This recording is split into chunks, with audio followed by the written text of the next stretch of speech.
সংকটাপন্ন অবস্থা থেকে ফিরে এসে বর্তমানে আগের চেয়ে অনেকটাই স্থিতিশীল তামিম ইকবাল। হেলিকপ্টারে তোলার অবস্থা না থাকায় চিকিৎসা চলছে বিকেএসপির কাছেই গাজীপুরের কেপিজে স্পেশালাইজড হাসপাতালে।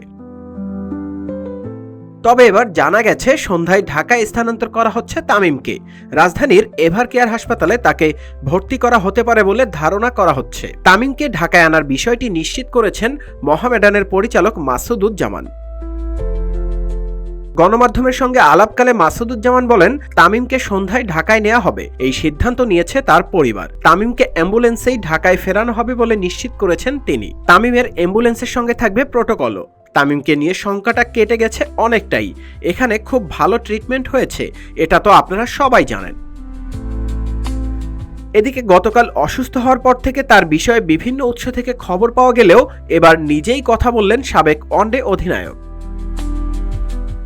সামাজিক মাধ্যমের একটি পোস্টে তামিম ইকবাল লেখেন, 2 বছর আগে এই রোজার সময়ই অনুপের কাছে গিয়েছিলাম। সেদিন জানতে পারলাম অনুপের বাবা 4 বছরেও হার্টের অপারেশন করতে পারেননি।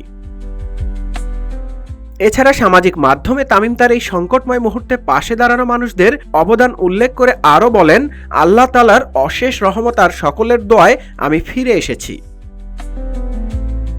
এদিকে পোস্টে ভক্তদের ভালোবাসার কথা স্মরণ করে দেশসেরা এই ওপেনার আরও লেখেন, আপনাদের সবাইকে জানাই আন্তরিক কৃতজ্ঞতা ও ভালোবাসা।